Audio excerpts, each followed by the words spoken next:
Shalom, salam sejahtera di dalam nama Tuhan Yesus Kristus.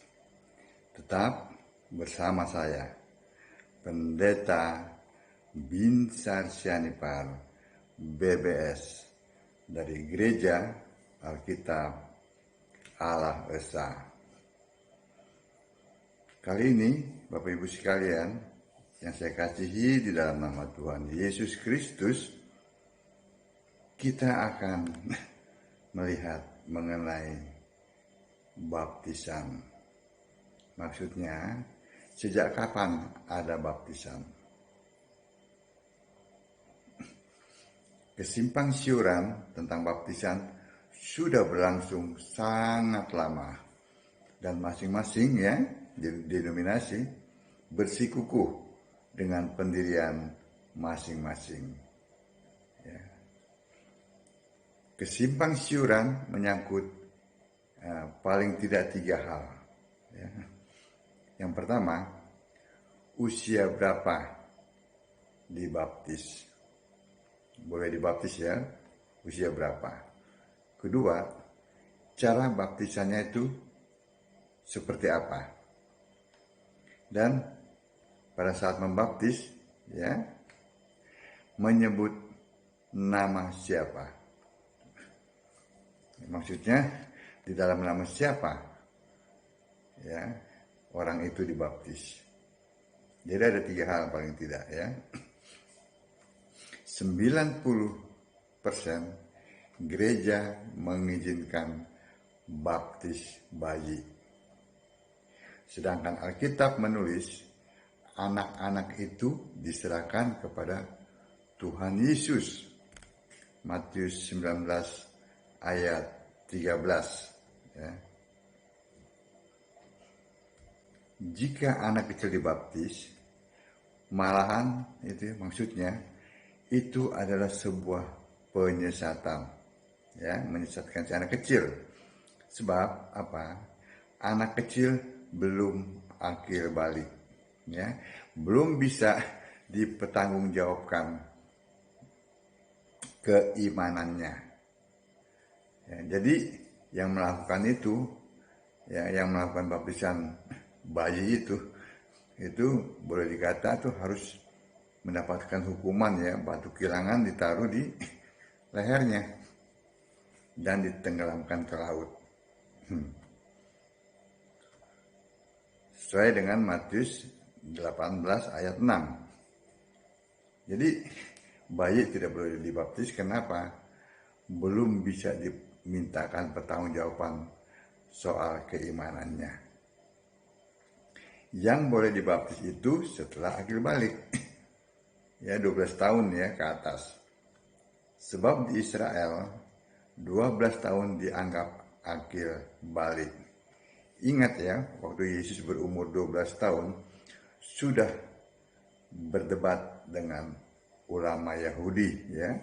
Terdapat dalam Lukas 2 ayat 46 dan 47. Ulama Yahudi itu sangat ketat sekali dalam hal ini. Sebab itu, pada saat Yesus diizinkan, berarti mereka sudah mempunyai pegangan bahwa anak usia 12 tahun sudah bisa dimintakan pertanggungjawabannya. Amin. Nah, cara baptisan 90, ini yang kedua tadi yang pertama.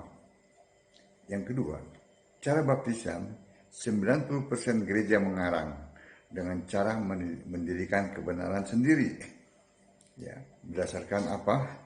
Berdasarkan kebiasaan-kebiasaan itu, bapak-bapak gereja apa segala itu tradisi-tradisi yaitu dengan cara apa? Dipercik, disiram, guyur, semprot, diciprat, bahkan sudah dimasukkan air masih guyur pakai gayung gitu. Nah, ini sama sekali tidak alkitabiah. Alkitab menulis semua baptisan adalah selam. Yang dibaptis dengan yang membaptis. Jadi dua-duanya ini masuk ke dalam air. Kisah 8 ayat 38. Jadi dua-duanya ya, yang membaptis dan yang dibaptis itu masuk ke dalam air. Ya. Kita lihat kisah 8 ayat 38.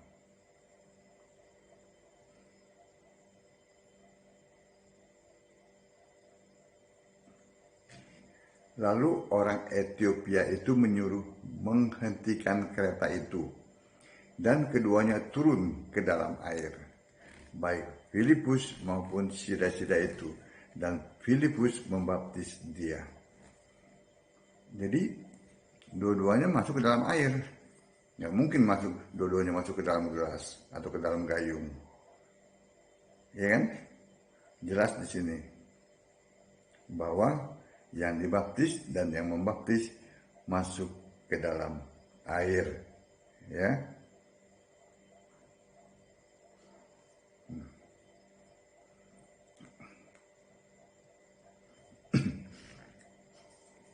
Tadi yang pertama itu adalah yang boleh dibaptis umur 12 tahun ke atas.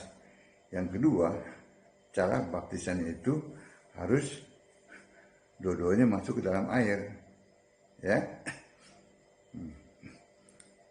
Lalu yang ketiga, nama yang disebut saat baptisannya. Ini 90% gereja akan menyebut dalam 3 nama, yaitu Bapa, Anak, Roh Kudus. Di sini gagal pahamnya. Matius 28 ayat 19. Ya. Alkitab tidak menulis dalam 3 nama, melainkan dalam 1 nama, yaitu Yesus Kristus. Silakan kita baca kisah 2 ayat 38. Ya. Kisah 2 ayat 38. Apa kata Petrus? Jawab Petrus kepada mereka, bertobatlah, dan hendaklah kamu masing-masing memberi dirimu dibaptis dalam nama Yesus Kristus untuk pengampunan dosamu, maka kamu akan menerima karunia Roh Kudus. Jadi bukan dalam 3 nama, dalam nama Bapa, Anak, Roh Kudus, tetapi dalam 1 nama, yaitu nama Yesus Kristus. Nah itu ya 3 hal ya. Baptisan itu harus dilakukan kepada anak di atas 12 tahun dengan baptisan yang benar, ya, yaitu masuk ke dalam air, lalu dibaptis dalam nama Yesus Kristus. Nah, kita sedang bicara masalah sejarah baptisan ya. Nanti akan saya jelaskan lagi. Ini baptisan dari masa ke masa, ya. 1, baptisan simbolik, ya, yaitu baptisan untuk menjadi pengikut Musa. Mereka semua dibaptis dalam awan dan dalam laut, ya. Silakan dibaca 1 Korintus 10 ayat 2. Linknya Keluaran 13 ayat 21 dan 22. Dan Keluaran 14 ayat 19-22. Baptisan simbolis lainnya adalah baptisan bagi orang yang telah meninggal. Nah, tadi kan baptisan simbolik itu ya dibaptis dalam awan dan dalam laut untuk menjadi pengikut Musa. Nah, yang kedua, baptisan bagi orang yang telah meninggal. Terdapat dalam 1 Korintus 15 ayat 20. Dilakukan oleh kerabat dekat atau orang yang mengetahui dengan pasti keimanan orang yang tiba-tiba meninggal dan belum sempat dibaptis. Ya. Paulus menulis tentang hal ini. Tentu baptisan yang diwakilkan bagi orang yang meninggal, ya, dilakukan dengan selam terlentang dalam nama Yesus Kristus. Itu ya. Yang pertama, baptisan dari masa ke masa ya, itu baptisan simbolik. Yang kedua, baptisan air Yohanes Pembaptis. Tujuan Yohanes Pembaptis melakukan baptisan adalah untuk pertobatan umat Israel dari Talmud kembali ke Tanakh, ya, membuat hati bapak-bapak kembali kepada anak-anaknya dan hati orang durhaka kepada pikiran orang-orang benar. Dengan demikian, ya, baptisan Yohanes itu, ya, menyiapkan bagi Tuhan suatu umat yang layak baginya. Yohanes membaptis secara selam, ya, dengan cara berdiri, jongkok, berdiri, ya, tanpa menyebut nama siapa-siapa. Ya, itu caranya tadi, berdiri, jongkok, dan berdiri. Tentu berdiri dalam air, ya, tanpa menyebut nama siapa-siapa. Ketika Yesus juga dibaptis oleh Yohanes Pembaptis, maka Yesus memberitahu lebih dulu kepada Yohanes bagaimana baptisan harus dilakukan, ya. Matius 3 ayat 14 sampai 17. Dipastikan Yesus dibaptis oleh Yohanes Pembaptis dengan cara selam, berdiri, jongkok, berdiri dalam nama Bapa dan Anak dan Roh Kudus, ya. Ini baru, ya, dalam nama Bapa dan Anak dan Roh Kudus, sebab terbukti ada suara yang menyebut inilah anakku, ya kan, suara yang itu. Nah, sekarang yang ketiga, baptisan air oleh Yesus. Ini waktu Yesus belum mati di kayu salib, ya. Ini baptisan air oleh Yesus. Yohanes 3 ayat 22. Sesudah itu Yesus pergi dengan murid-muridnya ke tanah Yudea, dan ia diam di sana bersama mereka dan membaptis. Baptisan yang dilakukan Yesus adalah membaptis para muridnya, selam, berdiri, jongkok, berdiri, tetap dalam nama Bapa dan Anak dan Roh Kudus. Ya, tidak ada tentang di sini, ya, belum, ya. Yang keempat, baptisan air oleh murid. Murid-murid, ya, terdapat dalam Yohanes 4 ayat 2. Para murid juga membaptis pengikut Yesus lainnya. Caranya baptisan selam, tetap selam, ya, berdiri, jongkok, berdiri dalam nama Bapa dan Anak dan Roh Kudus. Nah, jadi tetap itu, ya. Pada saat Yesus dibaptis, ya, itu dalam nama Bapa dan Anak dan Roh Kudus. Demikian juga, Pak, pada saat Yesus membaptis murid-muridnya dalam nama Bapa dan Anak dan Roh Kudus. Lalu murid-muridnya membaptis ini pada saat Yesus belum mati, ya. Lalu murid-muridnya pun membaptis dalam nama Bapa dan Anak dan Roh Kudus. Caranya sama, berdiri, jongkok, berdiri, ya.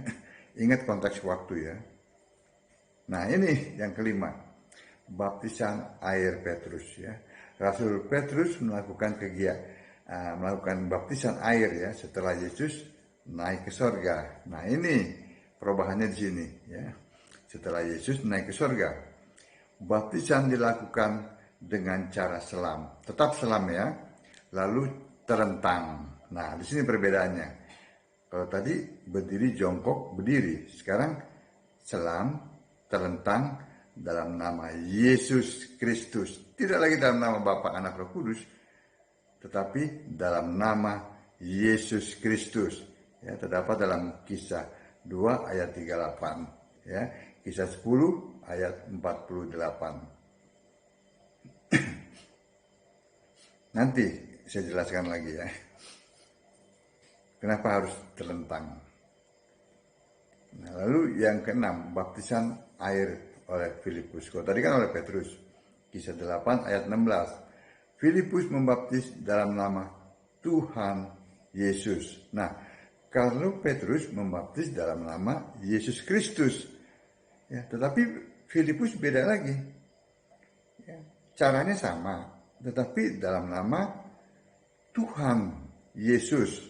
Nah, kalau membaptis dalam nama Tuhan Yesus, ini diperlukan penumpangan tangan. Ya. Nah, yang berhak, ya, yang diberi hak lah gitu ya, untuk penumpangan tangan ada 3 orang. Petrus, Yohanes, dan Paulus.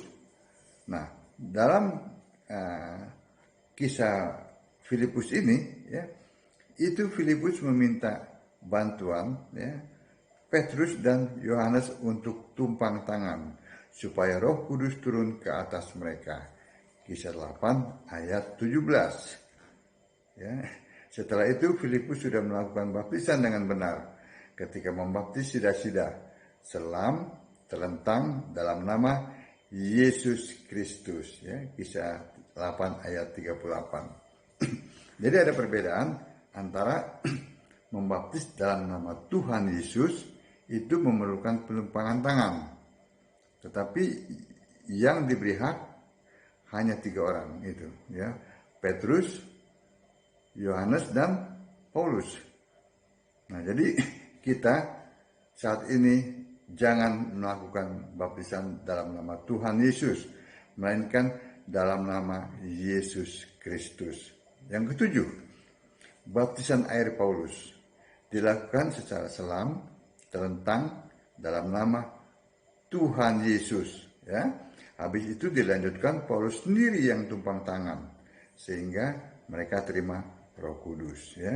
Kisah 19 ayat 5 dan 6. Baptisan Roh Kudus oleh Yesus Allah, ya. Baptisan Roh Kudus adalah wewenang dari Yesus Allah. Yohanes 1 ayat 33.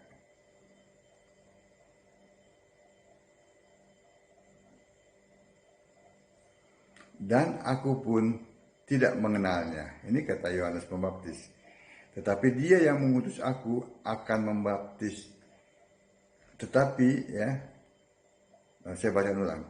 Dan aku pun tidak mengenalnya. Tetapi dia yang mengutus aku untuk membaptis dengan air telah berfirman kepadaku, jikalau engkau melihat roh itu turun ke atas seseorang dan tinggal di atasnya, dialah itu yang akan membaptis dengan Roh Kudus. Jadi wewenang Yesus itulah membaptis dengan Roh Kudus. Wewenang kita membaptis dengan air. Ya. Jadi jangan apalagi kalau ada pendeta bilang terima Roh Kudus, terima Roh Kudus. Memangnya kau pikir Roh Kudus itu mainan? Roh Kudus itu Allah. Masa kau bilang terima? Kau pikir kau siapa? Ya, itu yang ke-7, ya. Baptisan Roh Kudus oleh Yesus itu adalah wewenang Yesus sendiri, ya. Terserah dia, terserah Yesus. Apakah Yesus akan melakukan lebih dulu, ya, membaptis orang-orang itu dengan Roh Kudus, lalu kita melakukannya, membaptis mereka dengan air. Itu terserah Yesus. Atau kita membaptis dulu dengan air, lalu Yesus membaptis dengan Roh Kudus. Itu adalah wewenang Yesus. Yang umum, kita dulu membaptis orang-orang itu dengan air, lalu nanti Yesus yang membaptis dengan Roh Kudus. Itu yang umum terjadi, ya. Jadi hanya pernah terjadi 2 kali. Ada rasul tumpang tangan, ya, maka mereka terima Roh Kudus, yaitu yang dilakukan oleh Petrus dan Yohanes di kisah 8 ayat 17 dan dilakukan oleh Paulus di kisah 19 ayat 6. Bapak, Ibu, Saudara sekalian yang bersuka cita karena namanya tertulis dalam kitab kehidupan milik Anak Domba. Ya. Nah, tadi saya ingin ceritakan, ya, kenapa, ya, ada sebuah perubahan, ya, pada saat dibaptis. Kalau tadinya berdiri, tetapi Petrus lalu membaptis dengan terlentang, tenggelam, dan dibangkitkan. Nah ini kenapa? Karena yang pertama jongkok berdiri jongkok dan berdiri itu karena Yesus belum mati di kayu salib. Nah, pada saat Petrus melakukan baptisan, Yesus sudah mati di kayu salib. Nah, itu dibaptis adalah kiasan dari pada saat orang dibaptis, ya, tenggelam ya, celentang, itu lambang kematian. Kematian dari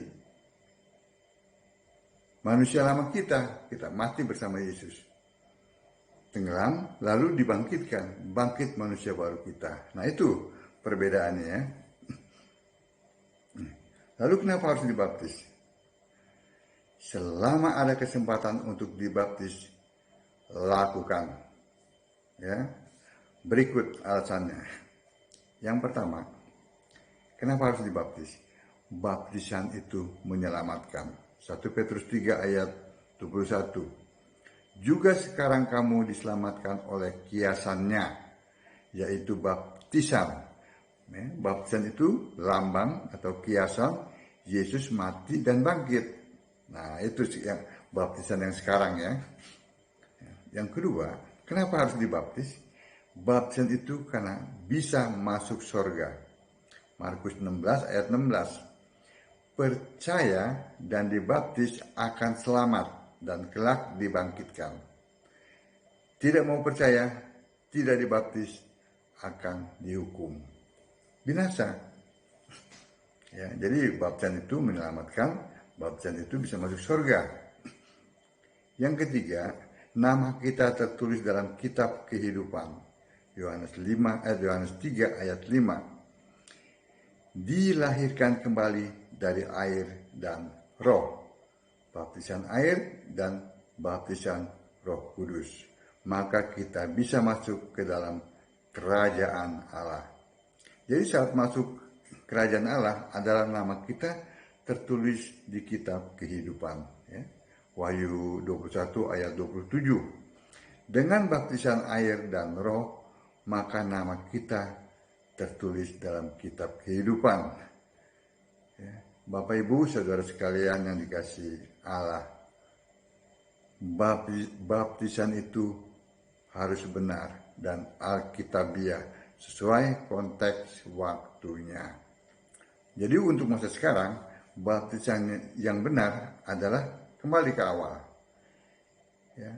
Tidak boleh dilakukan baptisan bayi, melainkan baptisan itu dilakukan kepada anak di atas 12 tahun. Ya, caranya selam terlentang dalam nama Yesus Kristus. Ya. Sedangkan baptisan Roh Kudus kembali itu adalah wewenang dari Yesus Allah. Amin. Baca Alkitab, sembahlah Yesus sebagai satu-satunya Tuhan Allah yang benar. Allah segala masa, sebelum segala abad, sekarang dan sampai selama-lamanya. Amin. Shalom.